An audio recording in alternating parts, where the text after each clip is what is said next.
Welcome back after break. اور اب ہم 2026 میں بات کرنے والے ہیں سیاست کے حوالے سے کہ سیاست ہماری 2025 میں کیسی رہی ہے. سال 2025 پاکستان کی خارجہ پالیسی کے حوالے سے ایک غیر معمولی سال ثابت ہوا. ایک ایسے وقت میں جب دنیا شدید جیو پولیٹیکل کشیدگی، علاقائی جنگوں اور طاقت کے بدلتے مراکز سے گزر رہی تھی، پاکستان نے مؤثر سفارتکاری کے ذریعے عالمی سطح پر اپنی اہمیت ایک بار پھر منوائی ہے. اس کے علاوہ کیا کیا کچھ چینجنگز ہوئی اس پر آج ہم بات کریں گے. بالکل ایسی ہے، اور ہم سفارتکاری کے اوپر زیادہ فوکس کریں گے کیونکہ باقی معاملات میں اگر بات کی جائے تو اس میں شاید اتنی کامیابی نہیں ملی. سفارتکاری کے حوالے سے ہمیں کامیابی ملی ہے. سینیٹر بشرا انجم بٹ صاحبہ ہمارے ساتھ موجود ہیں. سینیٹر صاحبہ thank you so much for joining. سب سے پہلے تو مجھے بتائیے گا کہ ہم نے حال ہی میں مختلف امریکی جریدوں کو دیکھا ہے، وہاں پہ اس طرح کے آرٹیکلز لکھے گئے، پاکستان کی تعریف کی گئی اور کہا گیا کہ 2025 میں پاکستان نے بین الاقوامی سطح پر کافی کامیابی سمیٹی ہیں، اور اسپیشلی امریکہ کے بہت زیادہ قریب آیا ہے. پاکستان ونر بن کے اور جو بھارت ہے اس کو لوزر بن کے دکھایا گیا ہے. سو 2025 کو آپ کس طرح سے دیکھتی ہیں پاکستان کو سفارتی محاذ پہ؟ بالکل definitely 2025 has proven that Pakistan has been given the opportunity to revamp its image. ہماری جو فوجی جو ہیں انسٹیٹیوشن یا پھر آپ دیکھ لیں ہماری پولیٹیکل لیڈرشپ جو ہے ان کو ایک موقع ملا ہے کہ ہم Pakistan has reason as a strategic power. اور اگر آپ انٹرنیشنل ڈپلومیسی کی بات کرتے ہیں، اگر آپ وار فرنٹ پہ بات کرتے ہیں تو we have shown and we have proven that we are playing our cards very maturely. اگر آپ دیکھیں کہ پاکستان کو جس طرح انڈیا کو اگر آپ دیکھیں تو انہوں نے اپنے آپ کو آئسولیٹ کر لیا، جبکہ پاکستان نے اسٹریٹجکلی ساری ورلڈ پاورز کے ساتھ اپنی اچھی ایک ٹریڈ کے حوالے سے، اکانومی کے حوالے سے، پولیٹیکل افیلیشن کے حوالے سے دیکھیں تو we played our cards very wisely. اور we share a very good relationship with America, we share a very good relationship with China, Russia, Libya کے ساتھ معاہدے ہو رہے ہیں. تو کہنے کی بات یہ ہے کہ 2025 will be recognized as a landmark year for Pakistan to revamp its image globally. Madam بالکل آپ درست فرما رہی ہیں. اور اسی طرح سے اگر میں امریکی جریدے کی بات کروں نا تو اس کے مطابق بھی پاکستان اب ایک بار پھر سے امریکہ کے لیے ایک قابل قدر اور کارآمد شراکت دار بن کر سامنے آیا ہے. لیکن مجھے یہ ویری لانگ ٹائم. اب مجھے تھوڑا سا یہ بتائیں کہ اب یہ جو شراکت داری ہے یہ کن شعبوں تک محدود رہ سکتی ہے؟ Right now Pakistan major issue is کہ ہم کسی طرح ان لون سے وین آف کر جائیں، اور اس کے لیے ہمیں انٹرنیشنل انویسٹمنٹس کی ضرورت ہے.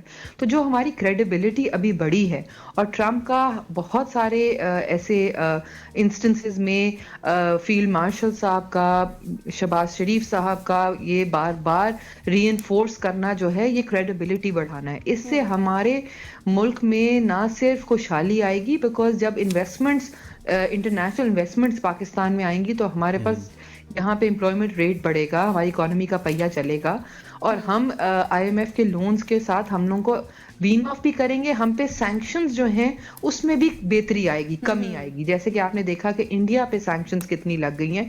انڈیا جو ہے وہ ایک وہ کہتے ہیں نا it's entered a tunnel where there is no ending to it. It's isolated itself diplomatically as well.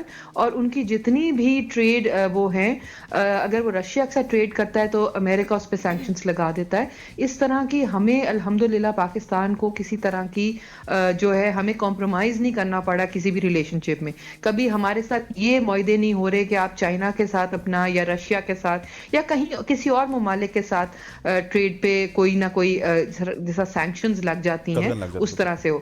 تو یو ول سی کہ یہ ہماری اکانومی کے لیے بہت اچھا ثابت ہوگا.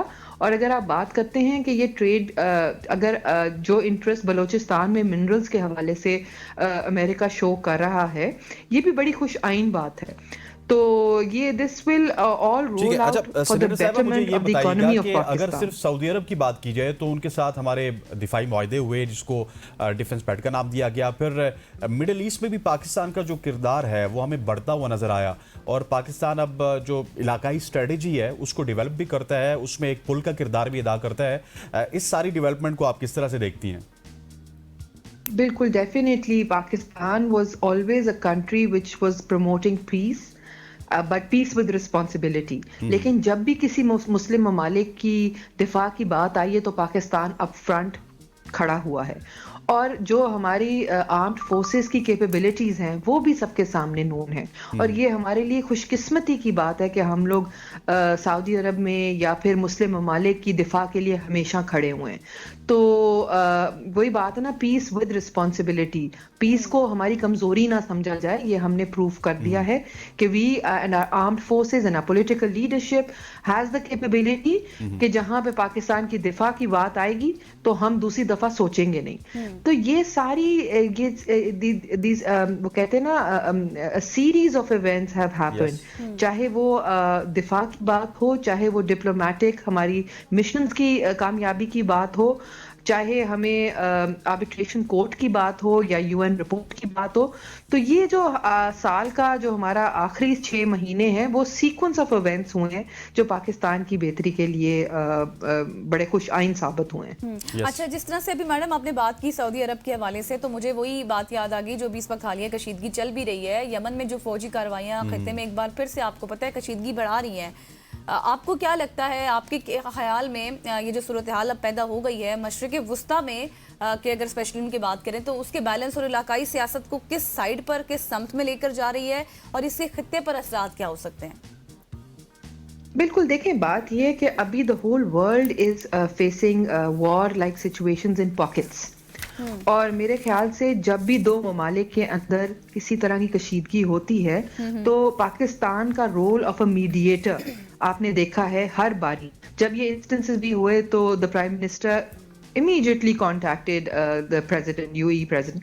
کہنے کی بات یہ ہے کہ ہم نے ہمیشہ سے رول, اور جب ہمارا بھی ڈپلومیٹک مشن امریکہ گیا تھا تو وہ بھی میڈیشن کی ہی بات کرتا, کیونکہ مسئلوں کے حل میڈیشن بات چیت کے تھرو ہی ہوتے ہیں.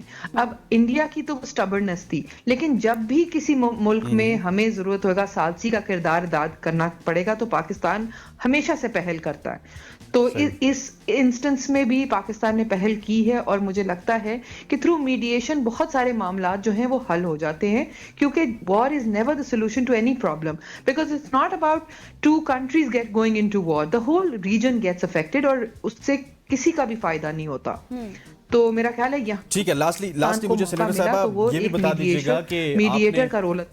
ٹھیک ہو گیا سینیٹر صاحبہ, آپ مجھے بس لاسٹلی یہ بتا دیجیے گا کہ اب اگر ملکی سیاست کی بات کی جائے تو اس میں آپ کی جو پارٹی پالیسی ہے اس میں کتنی زیادہ تبدیلی آئی ہے یا تبدیلی آئے گی؟ آپ کا جو مستقبل کا روڈ میپ ہے اور منصوبہ بندی ہے اس کے حوالے سے بتائیے گا.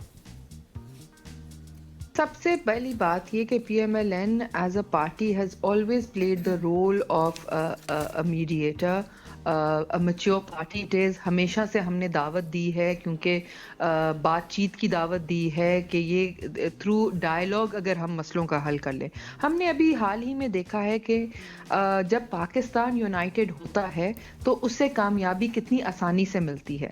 تو جو بیرونی عناصر ہوتے ہیں وہ ہمیشہ سے چاہتے ہیں کہ رفٹ پیدا ہو, اور تاکہ پاکستان میں اسٹیبلٹی کم ہو, اور اندر ہی اندر بلوچستان میں کے پی کے اندر انریسٹ کر کے آپ پولیٹیکل سیناریو کو جو ہے نا مس یوز کریں. اور آپ نے دیکھا بھارت نے کس طرح ٹائم دے کے میڈیا پہ یہ پروپیگنڈا بنایا ہے جتنا بھی ہوتا ہے. تو میرا یہ خیال ہے کہ وی نیڈ, اگر پاکستان کو اتنے سالوں کے بعد ایک اپرچونٹی ملی ہے کہ انٹرنیشنلی اس کو ریکگنائز کیا گیا ہے, کریڈیبلٹی بڑی ہے, تو ہم we act as one nation, as one country, اور ملک کا سوچیں. کوئی بھی پارٹی, کوئی بھی ہمیں مل کر سوچنا ہوگا اور مل کر ہی حالات بہتر ہو سکتے ہیں.